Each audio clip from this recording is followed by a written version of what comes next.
ফিরে এলাম জিপিএইচ ইস্পাত নিবেদিত রাজকাহনে। যেটি বলছিলাম, বিরতির আগে আরও কয়েকটি বিষয় নিয়ে কথা বলতে চাই। ডাক্তার নুসহাত চৌধুরী, আপনাদের সবার কাছেই আসলে এই প্রসঙ্গটিতে আসবই যে আপনাদের বাবারা শহীদ হলেন, তারপর মায়ের সংগ্রামটা কেমন?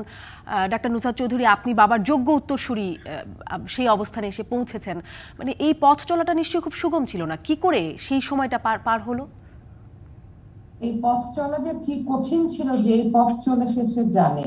একটা কথা কিন্তু আমি বারবার মনে করিয়ে দিতে চাই যে পাকিস্তানের আমলে আমাদের বাবারা কম্প্রোমাইজ করেননি, সুতরাং ভালো ছিলেন না।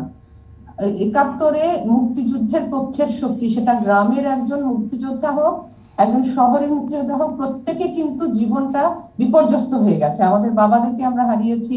মুক্তিযোদ্ধারা ফিরে এসে দেখেছেন যে রেপ ভিকটিম বোন, দেখেছেন বাড়ি জ্বালিয়ে দিয়েছে। কিন্তু সেই ৯ মাসের যুদ্ধ শেষ হয়ে যাওয়ার ফলে যারা দালাল ছিল তাদের কিন্তু সম্পত্তি বাড়ি সব রয়ে গেল।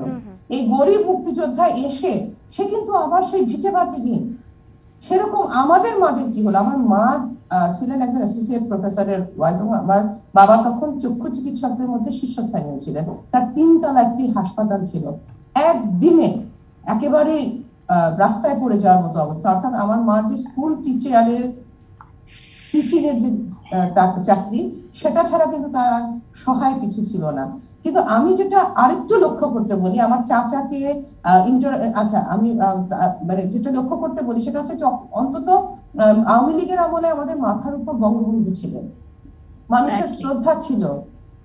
এই যে একটা মা বলেন কি যে একটা যে সেন্স যে বঙ্গবন্ধু আছে। ৭৫-এ বঙ্গবন্ধু হত্যাকাণ্ডের পরে আমরা একদম ধূলিসাৎ হয়ে গেলাম।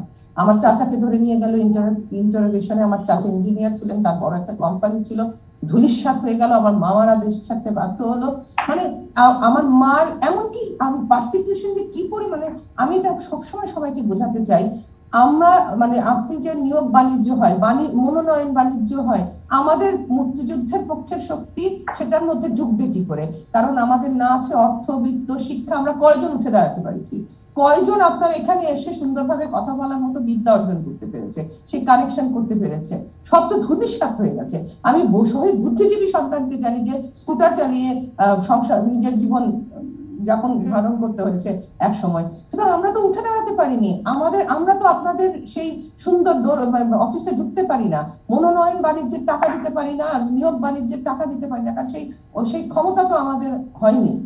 কিন্তু হয়েছে কাদের? সেই যে দেখেন ৭৫ থেকে ৯৬ ভালো থাকলো কারা?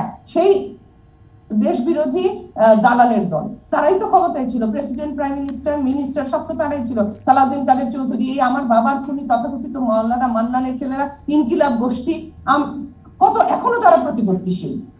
সুতরাং আপনাকে কিন্তু বুঝতে হবে, আমরা কিন্তু মুক্তিযুদ্ধের পক্ষে সত্যি কখনোই মাথা উঠে দাঁড়াতে পারিনি। এমনকি খালেদা জিয়ার আমলে, এই যে ২০০১, তখন আমার মা একজন স্কুল টিচার, মার দ্বিতীয়বারের জন্য মার চাকরি গেল। এটা ওরা কিন্তু শত্রু চিনতে ভুল করে না। ওরা যখন ক্ষমতায় আসে বারবার আমাদেরকে গুড়িয়ে দেয়। আর আমরা কিন্তু যখনই ক্ষমতায় আসি তখন আমরা মাফ করে দিই। আমার ক্ষমা সুন্দর দৃষ্টিতে দেখে শুধু নয়, আমাদের কাছে আমার ভাই বোনরাই শত্রু, কারণ ওদের কাছ থেকে তো টাকা খাওয়া যাবে না। সুতরাং আমরা ওদেরকে তোষণ করি বেশি।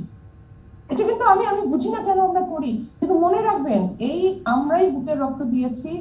আওয়ামী লীগের যে তৃণমূলের কর্মীরা আছে, তাদের আপনি তারা এক কথায়, নেত্রীর এক কথায় আবার রক্ত দিতে পারবে, যেভাবে বঙ্গবন্ধুর জন্য দিয়েছে। কিন্তু এই মানুষগুলো কিন্তু সেভাবে মূল্যায়িত হয় না। আমি কিন্তু বলছি না যে এই আত্মত্যাগের কোনো মূল্য আছে, মূল্যায়ন হয়, তা আমি বলছি না। এবং যারা একেবারে সত্যি তৃণমূলের এবং রাজনীতি করে, তারা মূল্যায়িত হওয়ার শব্দটাই অপছন্দ করেন।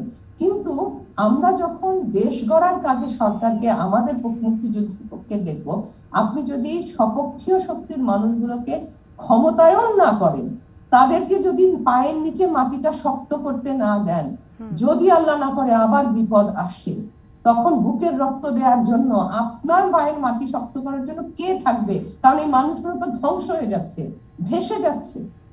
প্রায় তো বের হয়ে আসছে ডাক্তার নুসরাত চৌধুরী যে ক্ষমতায়ন আসলে কাদের করা হচ্ছে, এবং আমরা মানে তাদের কাছ থেকেই শুনছি, যে আওয়ামী লীগের নেতাদের কাছ থেকেই শুনছি কাওয়া হাইব্রিডে ঢুকে যাচ্ছে এর মধ্যে। তাহলে সেই চিত্রটা তো রাজাকাররা যারা ঢুকছে মুখোশ পরে, তারা যতখানি অন্যায়কারী, যারা তাদেরকে সার্টিফিকেট দিচ্ছে, যারা তাদেরকে ঢুকাচ্ছে, যারা তাদেরকে এখন আজকে আমাদের সপক্ষের শক্তি, মুক্তিযোদ্ধা এইসব বলে ঢুকাচ্ছে, তারা আরো বড় অপরাধী। জি, সেই অপরাধী চিহ্নিত করার কোনো প্রক্রিয়া আমরা দেখি না। মাঝে মাঝে সেই কাওয়া হাইব্রিডদের মধ্যে কিছু কিছু ব্যবস্থা নেওয়ার বিষয়টা দেখি।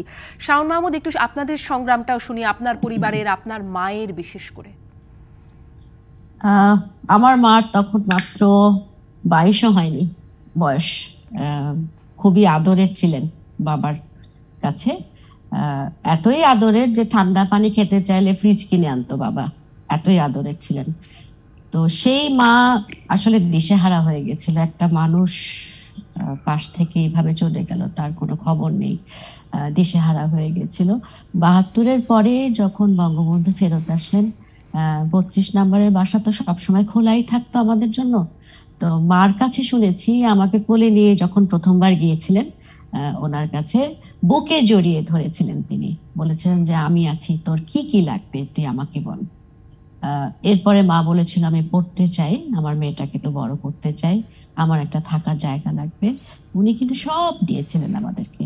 এবং 75-এর পরে আপনি আরো কিছু শহীদ বুদ্ধিজীবীর সন্তানের সাথে কথা বললে আপনি জানতে পারবেন যে আমাদের সাথে কিছু ঘটনা ঘটেছে, যে এই যে বাড়িগুলো আমাদেরকে দিয়েছিল, নুসরাত যেটা বললো যে আমরা যে পায়ের মাটিটা যে শক্ত করে বড় হব, পড়বো, আমার মার কম কষ্ট হবে, আমাদেরকে কিন্তু একে একে উচ্ছেদ করা হয়েছে। যে এই বাড়িগুলা আমরা অবৈধ থাকি, এটা আসলে অন্যের বাড়িতে আমরা থাকি, এইভাবে আমাদেরকে একদম পুলিশ গিয়ে আমাদেরকে কিন্তু উচ্ছেদ করেছে।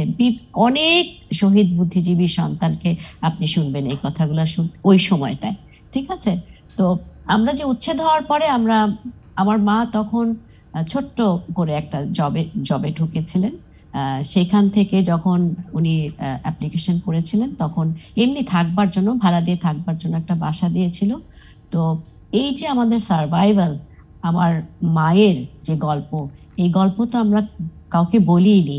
এবং আমি গতকাল একটা লেখা লিখেছি, আমাদের নারী শহীদ বুদ্ধিজীবী এবং নারী শহীদ মুক্তিযোদ্ধা, তাদের নাম কিন্তু সঠিকভাবে কেউ জানেও না। মাত্র 30 জন নারী শহীদ মুক্তিযোদ্ধার নাম আমি পেয়েছি, আমার লেখায় আমি লিখেছি। আর 4 জন শহীদ নারী বুদ্ধিজীবীর নাম পেয়েছি। আর শহীদ জায়েদের তো আসলে জানেনই না, কিন্তু আমি সবসময় একটা কথা বলি, এই 50 বছর পূর্তি উপলক্ষে আমার খুব আশা ছিল যে বাংলাদেশ এই 50 বছর পূর্তিটাকে, যে উৎসবটা করছেন, সেখানে আমাদের শহীদ জায়েদেরকে স্মরণ করবেন, ডাকবেন। কিন্তু তা হয়নি। আমার মা এখনো বেঁচে আছেন, তাকে যদি জিজ্ঞেস করি তুমি কি চাও, বলে দেশের ভালো হোক, আমাদের জীবন তো চলেই গেছে। সবসময় ভালো চাই। তবে নুসরাত আমার সাথে একমত হবে যে জনসাধারণ, বাংলাদেশের মানুষ আমাদেরকে অসম্ভব ভালোবাসে, সাহস দেয়, শক্তি দেয়, যে কারণে আমরা এখন পর্যন্ত মাথা উঁচু করে চলতে পারি। রক্তে তো আছেই সিদ্ধারা সোজা করে চলবার ব্যাপারটা, মাথা উঁচু করে দাঁড়াতে পারি জনগণের জন্য। ধন্যবাদ শাওন মাহমুদ, আপনাকে অনেক ধন্যবাদ। ডাক্তার আনোয়ারুল ইকবাল, সেই সংগ্রামের সাথে সাথে একটু এই প্রশ্নটাও আপনার কাছে করতে চাই। এই ডাক্তার নুসরাত চৌধুরী যেটি বলছিলেন যে 75 থেকে 96 ভালো থাকলো কারা, সেই যে একটা প্রজন্ম, সেই সময় যা শিখে বড় হলো, তারা আসলে এখন কি অবস্থায় আছে, কতটা ধারণ করছে, তারা হয়তো এখন বড় হয়েছে, এখন তারা একটা অবস্থানে গিয়ে পৌঁছেছে, সেখান থেকে তাদের চেতনাটা কেমন, তাদের আদর্শিক জায়গাটা কেমন, তারা তাদের পরবর্তী প্রজন্মকে কি দিচ্ছে, একটু এই বিস্তারিত এই বিষয়টা জানবো। আমি একটা বিরতি নিয়ে আপনার কাছে আসি, একটু শুনতে চাই বিষয়টি বড় করে। ফিরছি রাজকাহনে।